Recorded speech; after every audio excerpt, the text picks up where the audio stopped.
안녕하세요. 저는 이번에 경제 한마당 기출문제 풀이 강사를 맡은 동명여자중학교의 권흥재라고 합니다. 경제 한마당 기출문제는 아무래도 고급 사고력을 유도하는 문항들이 많고 그러한 고급 사고력을 유도할 수 있는 문항들을 풀 수 있게끔 선생님과 여러분이 함께 노력해서 더 좋은 수업이 될 수 있도록 노력하도록 하겠습니다. 오늘 저와 함께 같이 풀어볼 문항은 총 1번부터 22번까지 총 22개의 문항이고요. 오늘 그 중에서도 1번부터 5번까지의 문항을 우리가 오늘 한번 풀어볼 거예요. 1번부터 5번까지의 문항 중에서 크게 어려운 문항은 없지만 특히 2번, 3번, 5번과 같은 문항은 짧은 지문에 비해서 굉장히 많은 사고들을 요구하는 문항들이에요. 그래서 이따가 문항을 풀 때 조금 더 집중해서 수업을 들었으면 좋겠습니다. 자, 그러면 1번부터 바로 시작을 하도록 하겠습니다. 자, 다음 자료에 나타난 경제 개념으로 적절하지 않은 것은 하고 밑에 이러한 지문들이 나와 있어요. 이 지문은 경제에 조금이라도 관심 있는 학생들이라면 한 번쯤은 봤을 만한 지문이에요. 애덤 스미스의 국부론이라는 그 책에 나와 있는 지문인데 중요한 점은 여기 중략 다음 내용이에요. 우리가 매일 아침 식사를 마련할 수 있는 것은 여기 정육점 주인, 양조장 주인, 빵집 주인의 호의 때문이 아니라 그들이 자신들의 이익을 얻기 위해 기울이는 노력 덕분이다. 이 짧은 지문에 해당하는 개념을 우리가 찾아보는 거예요. 자, 그럼 우리는 이러한 짧은 지문에서 뭘 알아볼 수 있냐면 우선 각각의 주인들은 뭘 추구하냐면 전부 다 사익을 추구해요.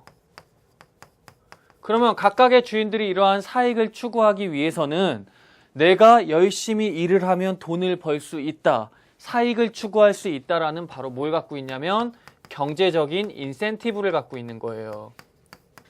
그래서 이러한 경제적 인센티브를 통해서 각각의 주인들은 사익을 추구할 수 있고 또 이러한 주인들은 이러한 사익을 추구하기 위해서 바로 뭐 하냐면 우선 내가 가장 잘할 수 있는 분야를 먼저 선택을 하는 거예요. 그게 바로 뭐냐면 우선 타인보다 잘할 수 있는 분야, 비교의 있는 분야를 선택을 하고 그리고 이러한 비교의 분야를 선택한 이후에 나는 타인보다 이 분야를 잘하기 때문에 이 한 분야만을 집중적으로 육성을 하겠다. 즉 바로 뭐냐면 특화시키고 이 특화에 이어서 이 한 분야만을 집중적으로 육성하는 분업을 하게 되는 거예요. 그러다 보면 아무래도 내가 못하는 분야는 타인과 교환하게 되고 그러다 보면 이득이 발생한다라는 내용들을 우리가 알아볼 수 있는 거예요. 여기에 또 하나, 우리가 비교의를 선택할 때는 우리는 항상 뭘 선택한다? 기회비용이 낮은 걸 선택한다. 그래서 우리는 1번 문항에서 알 수 있는 개념들은 뭘 알 수 있냐면 첫 번째는 인센티브, 그 다음 두 번째는 비교의, 세 번째는 분업, 특화, 교환 다 되겠죠. 그리고 기회비용. 그래서 요 네 가지, 인센티브, 비교의, 기회비용, 분업, 요 네 가지가 여기 보기에 나와 있고 하나만 안 나와 있어요. 그게 바로 2번의 형평성이에요. 그래서 정답은 1번에 2번이 되는 거예요. 다소 간단한 문제고 하지만 이러한 경제 개념을 유추할 수 있느냐 없느냐를 파악할 수 있는 문항이에요. 자, 2번 문항을 먼저 한번 읽어보면 다음 자료에서 밑줄 친 변화로 인해 나타나는 경제 현상으로 옳은 것은 하고 이러한 지문이 나왔어요. A마을 사람들은 커피와 치즈케이크를 꼭 함께 먹고 최근 커피 원두 가격이 상승하여 커피의 가격이 상승했다. 단 이 제안은 모두 수요의 법칙을 따른다 라고 나와 있는데 여기에서 중요한 점은 두 군데의 밑줄을 쳐야 돼요. A마을 사람들은 커피와 치즈케이크를 꼭 함께 먹는다고, 그 다음 두 번째는 커피와 커피 원두 가격이 상승하여 커피의 가격이 상승했다. 이 두 군데를 밑줄을 치면 매우 짧은 지문이지만 굉장히 많은 사고력을 요구하는 지문이에요. 그렇기 때문에 여러분들이 여기 문항은 좀 더 자세하게 집중해서 봐야 돼요. 자, 첫 번째 밑줄 친 데를 보면 우선 A마을 사람들은 커피와 치즈케이크를 꼭 함께 먹는다. 자, 그럼 우리는 여기서 첫 번째로 뭘 알 수 있냐면 A마을 사람들은 항상 커피를 먹을 때 뭘 찾냐면 치즈케이크를 찾거나 아니면 치즈케이크를 먹을 때 커피를 찾는 거예요. 그렇기 때문에 커피와 치즈케이크는 서로 완전히 다른 재화가 아니라 서로 유기적으로 엮여있는 재화예요. 내가 커피를 먹으려면 치즈케이크를 먹게 되니까. 그래서 이러한 커피와 치즈케이크, 이거는 서로 만약에 커피의 수요량이 늘거나 커피의 수요량이 늘었을 때는 치즈케이크에 대한 수요량 역시 늘어나겠고, 치즈케이크에 대한 수요량이 늘어나게 되면 커피에 대한 수요량도 늘겠죠. 그렇기 때문에 A, 커피와 치즈케이크는 바로 뭐냐면, 커피와 치즈케이크는 보완관계에 있다, 즉 보완제이다 라고 우리가 알아볼 수 있는 거예요. 즉 수요량이 같은 방향으로 변하는 재화이다 라는 내용을 먼저 첫 번째로 알아두고, 그 다음 두 번째로 이 밑줄 친 두 번째에서 우리가 알아볼 수 있는 건 바로 뭐냐면, 최근 커피 원두 가격이 상승해서 커피의 가격이 상승했다는 거예요. 그러면 아무튼 커피 시장에서 이러한 커피의 원두 가격이 상승해서 커피의 가격이 상승한 거잖아요. 우리가 첫 번째로 이러한 커피 시장을 한번 분석을 해볼 거고, 그 다음 두 번째는 뭘 분석할 거냐면, 커피와 치즈케이크는 보완관계에 있고 서로 엮여져 있는 재화이기 때문에 이 커피 시장의 변화에 따라서 치즈케이크의 시장 또한 변화한다는 거예요. 그래서 우리는 요 두 가지 시장을 우리가 같이 한번 알아볼 수 있다라는 거예요. 그래서 우선 첫 번째로 커피 시장을 먼저 한번 분석을 해볼 건데, 그래프와 도식을 통해서 분석을 우리가 한번 해볼 거예요. 자, 커피 시장이 있고, 그 다음 이 밑에는 무슨 시장이냐면 치즈케이크 시장, 짧게 치케 시장이라고 적을게요. 그래서 치즈케이크 시장이 있는데, 자, 이 커피 시장과 치즈케이크 시장을 분석을 할 건데, 우선 첫 번째로 커피 시장을 먼저 보면, 커피에 대한 수요자와 커피에 대한 공급자가 서로 만나는 점에서 커피의 균형 가격과 커피의 균형 거래량이 결정이 될 거예요. 그런데 이때 무슨 일이 벌어지냐면 커피 원두 가격이 상승한 거죠. 자, 커피의 원두 가격이 상승했어요. 자, 커피의 원두 가격이 상승하게 되면, 자, 커피를 생산하는 원가의 가격이 올랐기 때문에 당연히 커피의 공급은 감소하게 되는 거겠죠. 그래서 커피의 원가 상승으로 커피의 공급이 감소하는 거예요. 근데 이 커피의 공급이 감소한 이유는 커피 가격의 변화 때문이 아니라 커피의 원두 가격이 변화했기 때문이에요. 즉 바로 뭐냐면 가격 이외의 요인이 변했다라는 거죠. 그렇기 때문에 가격 이외의 요인이 변했기 때문에 당연히 곡선 자체가 이동하는데, 여기선 공급이 감소했기 때문에 공급 곡선 자체가 이동하는 거죠. 그래서 공급 곡선이 감소했기 때문에 어느 쪽으로 가냐면 왼쪽 좌측으로 이렇게 이동을 하는 거예요. 그래서 바로 뭐냐면 공급 곡선이 좌측으로 이동하고, 이 공급 곡선이 좌측으로 이동하다 보니까 당연히 새로운 균형점, 여기죠. 여기에서 뭐가 생기냐면 새로운 균형점이 P1과 Q1이 생겨요. 그러면 가격은 이전의 균형 상태보다 상승하고 거래량은 감소하는 거죠. 그래서 커피의 가격은 상승하고, 그 다음 커피의 거래량은 감소한다라는 이러한 커피 시장에서의 이러한 변화가 나타나는 거예요.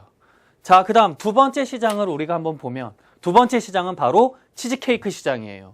그러면 역시 똑같이 치즈케이크에 대한 수요와 치즈케이크에 대한 공급이 만나는 점에서 치즈케이크의 균형 가격과 치즈케이크의 균형 거래량이 결정이 됐는데, 자, 이때 무슨 일이 벌어지냐면 여기에서 커피의 가격이 상승한 거죠. 여기 밑줄 친 것처럼. 자, 그러면 커피의 가격이 상승했어요. 커피의 가격이 상승하게 되면 당연히 커피에 대한 수요량은 떨어지겠죠. 커피를 찾는 사람들의 숫자가 떨어지니까 당연히 치즈케이크에 대한 수요 역시 보완관계이기 때문에 감소하는 거예요. 그래서 보완제이기 때문에 치즈케이크의 수요가 감소해요. 자, 근데 치즈케이크의 수요를 변화시키는 건 치즈케이크에 대한 가격이 아니라 커피의 가격 때문이죠. 그렇기 때문에 바로 역시 여기도 가격 이외의 요인이 변화하는 거예요.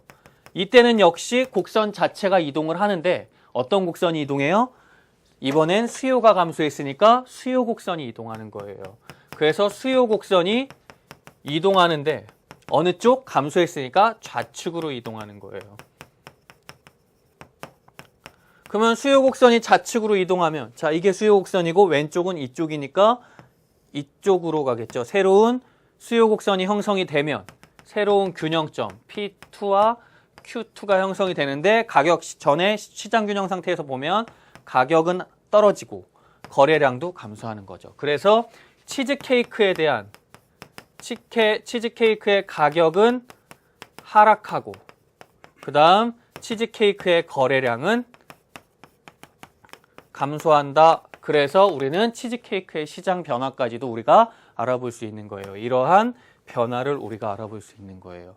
자, 그러면 자, 보기를 보면 자, 이 중에서 경제 현상으로 옳은 것은 이렇게 쭉 보면 1번, 2번, 3번, 4번은 아니고 여기 5번 치즈케이크의 수요 곡선이 좌측으로 이동한다. 여기 나왔죠. 치즈케이크에 대한 치즈케이크 시장에서 수요 곡선은 좌측으로 이동한다. 라는 내용을 우리가 바로 풀어볼 수 있는 거예요. 그래서 정답은 5번이 되는 거예요.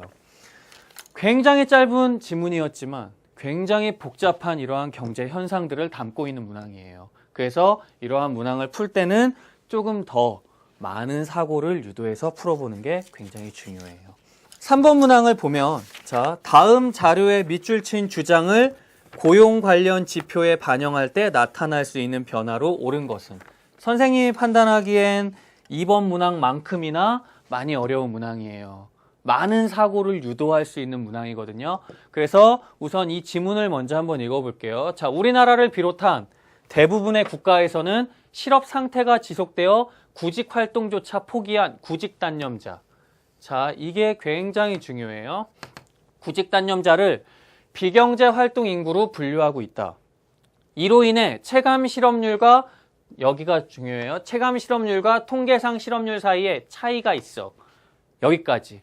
일각에서는 구직 단념자를 실업자로 간주하여 실업자 통계를 작성해야 한다고 주장하고 있다. 그리고 고용률을 구하는 방법이 나왔는데 자, 이 문항은 결국엔 뭘 물어보는 문항이냐면 그동안 구직 단념자를 비경제 활동 인구에 포함시키다 보니까 현재 구하고 있는 실업률, 즉 통계상의 실업률과 그 다음 실제로 사람들이 느끼는 이러한 체감 실업률에 차이가 있다는 거예요. 그러니까 구직 단념자를 비경제 활동 인구에 포함시키지 말고 다른 부분, 즉 실업자로 간주했을 때 체감 실업률이랑 조금 더 일치한다라는 걸 지금 물어보는 거예요. 즉 문항에서 물어보고 있는 건 구직 단념자를 실업자로 놓았을 때 관계되는 고용 관련, 변화되는 고용 관련 지표들을 한번 확인해 보세요 라고 지금 물어보고 있는 문항이에요. 그래서 이 문항을 풀기 위해서는 굉장히 많은 배경 지식들이 필요해요. 우선 첫 번째는 뭐가 필요하냐면 첫 번째는 사례를 하나 먼저 들면 자 2분의 1이라는 분수가 있는데 여기다가 만약에 3, 분모와 분자에다가 3과 3을 더하게 되면 즉 3과 3 같은 값을 더하게 되면 분모와 분자에 동일한 값을 더하게 되면 5분의 4가 나와요. 그러면 처음에 2분의 1과 값 동일한 값을 분모와 분자에 더했을 때 값을 더해서 나타나게 되는 5분의 4 어떤 게 더 크죠? 5분의 4가 더 커요. 즉 이 말은 무슨 말이냐면 만약에 분수가 1보다 작았을 경우에 즉 1보다 작은 분수는 분수에 동일한 분모와 분자에 동일한 값을 더하면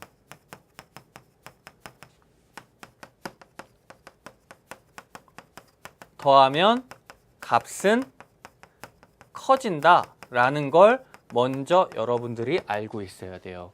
1보다 작은 분수에 동일한 값을 더하면 값은 더욱더 커진다라는 걸 먼저 알아두면 이따가 문항을 풀 때 유리해져요. 그래서 이걸 먼저 알아두고 그 다음 두 번째로는 여러분들이 우리가 실제 고용 관련 지표들을 나타내는 이러한 고용 지표, 이러한 지표들을 여러분들이 끌어낼 수가 있어야 돼요. 공식이 아니라 그러니까 공식이니까 암기하는 게 아니라 끌어낼 수만 있으면 돼요. 즉 두 번째로 알아둬야 될 건 우리가 직접 한번 이러한 고용 관련 지표들 공식을 한번 끌어내 보자는 거예요.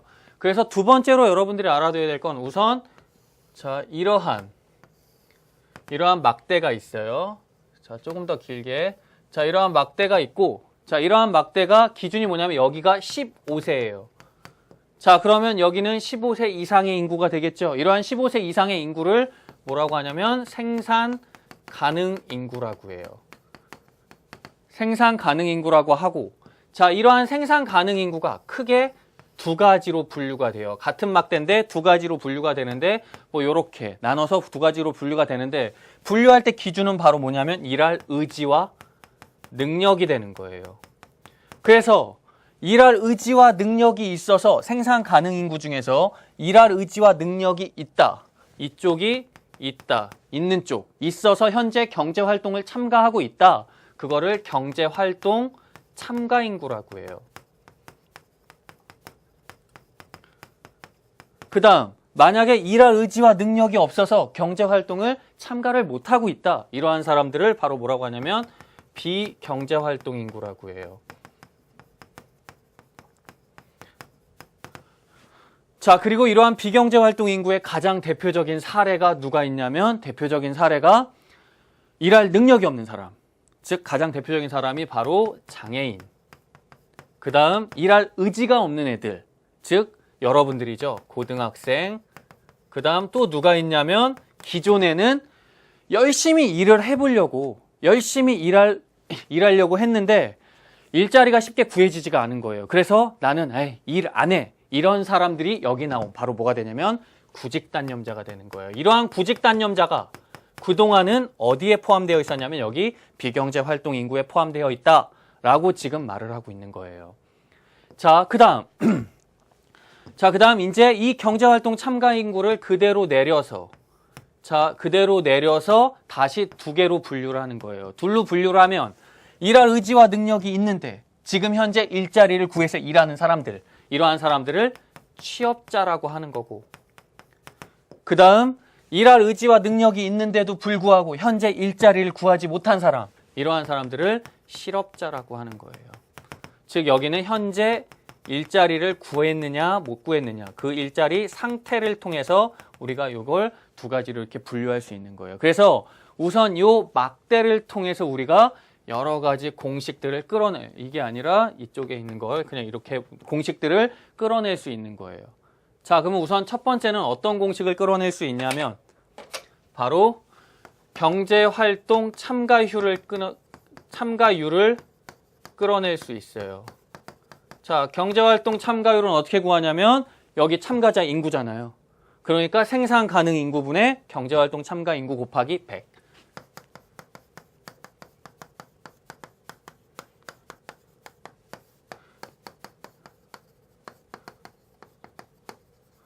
인구 곱하기 100. 이렇게 구하면 되고, 그 다음 두 번째는 두 번째 지표로 나온 건 바로 뭐냐면 실업률이에요. 실업률은 어떻게 구하냐면 실업률을 전체 포괄하고 있는 건 경제활동 참가 인구. 그렇기 때문에 어떻게 구하냐면 경제활동 참가 인구분의 실업자의 수 곱하기 100. 이렇게 구할 수 있고, 마지막 고용률은 저기 나왔죠. 고용률은 어떻게 구하냐면 15세 이상의 인구, 아까도 말했죠. 생산 가능 인구라고. 생산 가능 인구분의 취업자의 수 곱하기 100. 우리는 이러한 고용 지표들을 끌어낼 수 있다라는 거예요. 자, 그러면 이랬을 때 중요한 건 이거는 기존의 지표고, 기존의 지표대로 이렇게 기존의 통계율을 계산할 수 있었다면 중요한 건 뭐냐면 이러한 비경제활동 인구에 포함되어 있는 구직단념자, 만약에 이만큼이라고 한다면 이게 구직단념자예요. 자, 이 구직단념자를 어디다 포함시키겠다? 경제활동 참가 인구에 포함시키겠다. 그러면 경제활동 참가 인구가 이만큼이 되는 거죠. 전부 다 어떻게 되는 거예요? 경제활동 참가 인구가 상승하는 거예요. 자, 그렇게 되면 이만큼의 실업자에 포함이 됐으니까 이만큼의 실업자의 숫자 또한 어떻게 되는 거예요? 상승하는 거죠. 그러면 구직단념자가 실업자에 포함이 되었을 때 취업자의 수는 전혀 변하지 않죠. 불변해요. 그 다음 생산 가능 인구도 그대로 이 처음 막대 그대로니까 불변하고. 그러면 우리는 이것들을 여기다 대입하면 바로 구할 수 있어요. 자, 생산 가능 인구 불변하죠. 경제활동 참가율이에요. 생산 가능 인구 불변. 경제활동 인구 상승했죠. 그러면 분모는 일정한데 분자는 상승했으니까 얘는 상승하는 거죠. 즉 경제활동 참가율 상승. 자, 그 다음 경제활동 참가 인구 어떻게 됐어요? 상승. 상승했고 실업자의 수 상승. 근데 동일한 비율로 상승했죠. 그러니까 동일한 비율로 상승했기 때문에 여기 처음에 설명했죠. 1보다 작은 분수에 동일한 값을 더하면 값은 커진다. 즉 실업률 역시 상승되는 거예요. 그 다음 마지막 고용률, 생산 가능 인구 일정. 불변한 거죠. 불변. 취업자의 수 역시 불변. 그러면 얘는 변하지 않죠. 불변한다는 거예요. 그래서 경제활동 참가율은 상승, 실업률은 상승, 고용률은 불변. 그래서 정답은 1번이 되는 거예요. 그래서 매우 간단한 문항이지만 아주 많은 내용들로 이렇게 유기적으로 엮여 있어요. 그래서 이러한 내용들을 여러분들이 잘 사고해서 풀면 되는 문항이에요. 자, 4번 문항을 보면 자, 다음 자료를 통해 도출할 수 있는 추론으로 적절하지 않은 것은 하고 이런 표가 나왔어요. 자, 표는 A국의 연도별 민간 소비 지출, 민간 투자 지출, 정부 지출, 순수출을 나타낸다. 다음 모든 변수는 실질 변수이다. 그래서 단위는 조원이고 이렇게 나와 있어요.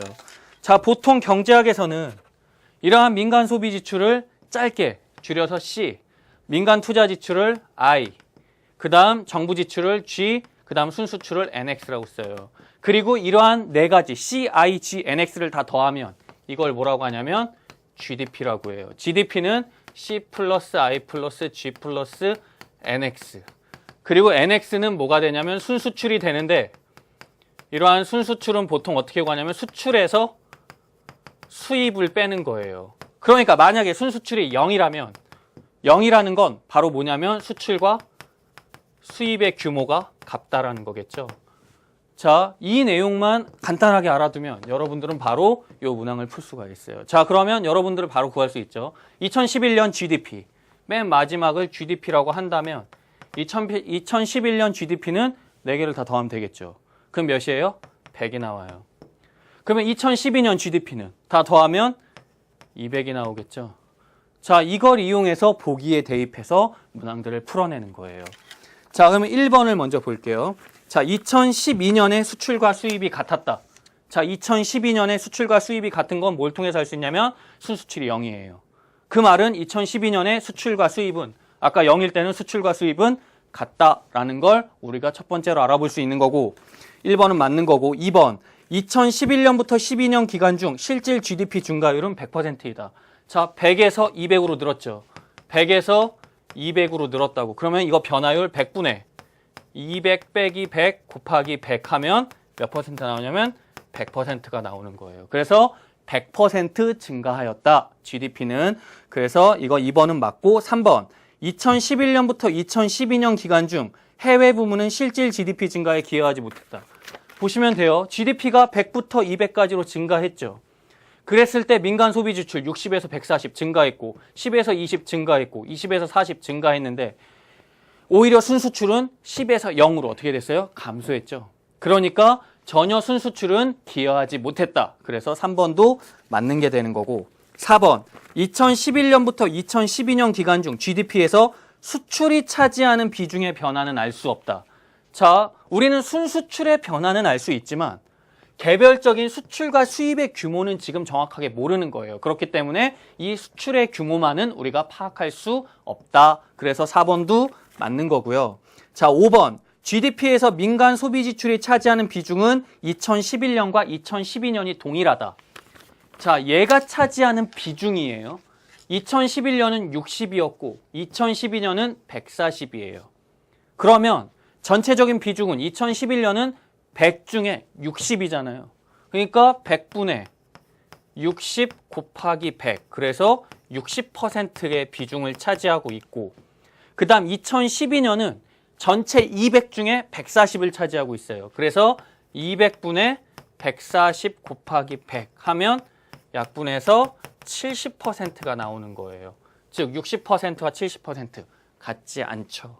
그렇기 때문에 정답은 5번이 되는 거예요. 그래서 4번 문항은 GDP를 계산하는 방식과 이러한 내용들을 각각 분석할 수 있는 능력만 기르면 쉽게 풀어낼 수 있는 문항이다 라는 내용을 알아두면 돼요. 그래서 4번 문항을 이렇게 풀어봤고요.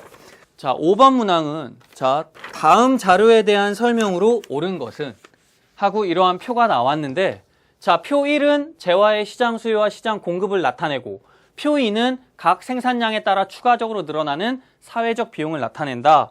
그래서 5번에서 결국 우리한테 요구하는 건 뭘 물어보고 있냐면 5번 문항은 바로 외부 효과와 관련된 문항이에요.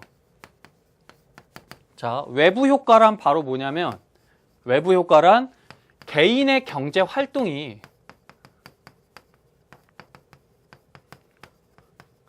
나와 그걸 거래하고 있는 사람들에게만 영향을 미쳐야 되는데 중요한 건 뭐냐면 타인에게까지 영향을 미치는 현상을 말하는 거예요. 즉, 제3자에게도 영향을 미치는 현상을 말하는 거예요. 그러니까 원래 시장에서는 나의 경제활동은 다른 사람, 나와 경제활동을 하고 있는 사람에게만 영향을 미쳐야 되는데 이거를 전혀 상관없는 제3자에게까지 영향을 미치기 때문에 시장에서 이루어지는 경제 상황과는 조금 다른 현상이다. 그래서 이러한 현상, 외부 효과 같은 이러한 현상을 뭐라고 하냐면 시장 실패 현상이라고 하고 이러한 시장 실패 현상은 결국에 시장의 자율적인 기능에만 맡겼기 때문에 일어났다, 실패가 됐다라고 보고 정부가 개입하는 근거가 되는 거예요. 그래서 외부 효과는 시장 실패 현상 중에 하나이고 해결하기 위해서는 정부가 개입해야 된다라는 내용들을 먼저 첫 번째로 알고 가는 게 중요해요. 그 다음 두 번째는 뭘 알아둬야 되냐면 이 두 번째 내용이 중요한데 외부 효과의 종류에는 두 가지가 있어요. 자, 첫 번째 외부 효과는 이러한 긍정적 외부 효과가 있고 자, 그 다음 두 번째 외부 효과에는 부정적 외부 효과가 있어요. 자, 그러면 긍정적 외부 효과는 바로 뭐냐면 만약에 시장에서 거래되고 있는 거래량이 5개가 있어요. 자동차가. 수요자도 5명이었고 생산자도 5명이었어요. 해당 가격에 따라서. 5개가 거래되고 있는데 전혀 상관없는 정부가 이렇게 보기에는 우리나라의 경제 성장이나 이런 데를 봤을 때는 자동차가 10대가 있어야 되는 거예요. 즉 무슨 말이냐면 사람들끼리 거래되고 있는 양은 5대인데 사회적으로 최고로 요구하고 있는 최정량은 10대라는 거죠. 즉 사적 거래량과 사회적 최정량이 있는데 자, 둘 중에 뭐가 많아요? 사회적 최정량이 훨씬 많을 경우에요. 이럴 때는 어떻게 해야 돼요? 사회의 건전한 발전을 위해서는 어떻게 해야 된다? 더 많이 생산해야 돼요. 그리고 더 많이 사야 되고 그렇기 위해서 정부는 생산자나 소비자에게 뭘 주냐면 바로 보조금을 지급하는 거예요. 그렇게 되면 생산자들은 더 생산할 유인도 생기고 소비자들은 그거를 더 많이 살 가능성도 높아지겠다는 거죠. 그래서 긍정적 외부 효과라고 하고 그 다음 부정적 외부 효과는 정반대의 경우예요. 지금 현재 시장에서 거래되고 있는 양은 사적 거래량은 자동차가 10대인데 사회적으로 요구되는 양은 5대인 거예요. 그러니까 너무 시장에서 많이 거래되고 있다 보니까 환경오염 등의 문제가 발생하는 거죠. 그렇기 때문에 이럴 때는 부정적 외부 효과라고 하고 사회에 부정적인 효과를 끼친다. 그래서 부정적 외부 효과라고 하고 바로 이 경우는 사적 거래량이 사회적 최정량보다 반대로 많은 경우예요. 그러면 이때는 오히려 생산하거나 사는 양을 줄이게 하기 위해서 정부는 뭘 하냐면 개입해서 세금을 징수하는 거예요. 그래서 요 유기적인 관계만 알면 요 문항은 쉽게 풀어낼 수 있어요. 자, 그러면 여길 보세요. 표 1. 시장 수요와 시장 공급이 나왔어요. 즉 여기서 우리는 알 수 있는 건 바로 뭐냐면 시장에서 거래되고 있는 양, 바로 뭐냐면 사적 거래량을 알 수 있고, 그 다음 두 번째 표 2. 생산량과 사회적 비용. 사회적 비용이죠. 여기서 우리가 알 수 있는 건 사회적 최정량을 알 수 있는 거예요. 요 두 가지를 비교해서 이게 어떠한 외부 효과에 들어가느냐, 그걸 판단하는 문제예요. 자, 그럼 볼게요. 자, 우선 이게 어떤 외부 효과인지를 분석할 수 있으면 돼요. 우선 사적 거래량, 즉 생산량과 수요량이 일치하는 지점 4개. 얼마일 때예요? 5만 원일 때예요. 즉 시장에서 거래되는 양, 사적 거래량은 5만 원에 4개가 되는 거죠. 이게 사적 거래량이 될 거예요. 그런데 문제는 뭐냐면 사회적 최정량을 우리가 한번 보자는 거죠. 자, 사회적 최정량은 5만 원일 때 몇 개예요? 2개야. 즉 5만 원일 때 2개니까 지금 사적 거래량이 많아요? 사회적 최정량이 많아요? 당연히 얘가 더 많죠. 사적 거래량. 즉 사적 거래량이 사회적 최정량보다 많기 때문에 바로 어떤 뭐에 들어간다? 부정적 외부 효과에 들어가고, 부정적 외부 효과가 발생했으니까 정부는 뭐 해야 된다? 세금을 징수해야 된다. 그래서 세금을 징수하는데 중요한 건 여기에서 얼마를 징수하냐는 거예요. 자, 아까 4개를 생산할 때 5만 원이었죠. 자, 4개를 생산할 때 5만 원. 사적 거래량에선 시장 균형 상태에서 4개를 생산할 땐 5만 원인데, 그러니까 지금 이렇게 거래되고 있을 때는 5만 원인데, 만약에 사회적 최정량에 따라서 4개를 생산하게 되면 얼마가 나와요? 7만 원이 나와요. 즉 4개를 생산할 때 사회적 최정량 상태에서는 7만 원이 나오기 때문에 지금 시장에서 생산자나 소비자들에게는 얼마의 이득이 발생하냐면 2만 원의 이득이 발생하는 거예요. 그래서 정부는 요 2만 원을 어떻게 한다? 세금으로 걷는다. 그래서 2만 원의 세금을 징수해서 이러한 부정적인 외부 효과를 해결할 수 있다라는 게 바로 정답이 되는 거예요. 그래서 5번의 정답은 3번. 정부가 개당 2만 원의 세금을 생산자에게 부과하면 시장 실패를 개선할 수 있다라는 게 되는 거예요. 그래서 우리가 외부 효과에 대한 해결 방법과 이러한 종류를 지금 현재 표를 통해서 제시하고 있는 문항이다. 이 문항 또한 굉장히 많은 사고가 필요한 문항들이에요. 그래서 우리가 오늘 1번부터 5번까지 5개의 문항을 우리가 오늘 한번 풀어봤는데, 이렇게 많은 사고들을, 단편적인 사고만 갖고 문항을 풀어내는 게 아니라 여러 개의 지식과 그 다음 다양한 이론들을 결합시켜서 나오는 문항들이 굉장히 많이 포진되어 있어요. 그렇기 때문에 여러분들이 조금 더 응용하고 적용할 수 있는 능력을 더욱더 많이 기르도록 그렇게 수업을 그렇게 공부를 진행해 나가야 될 거예요. 그래서 오늘 수업은 여기까지 할 거고 다음에 2번째 강의 때는 6번부터 문항을 풀어보도록 하겠습니다. 수고하셨습니다.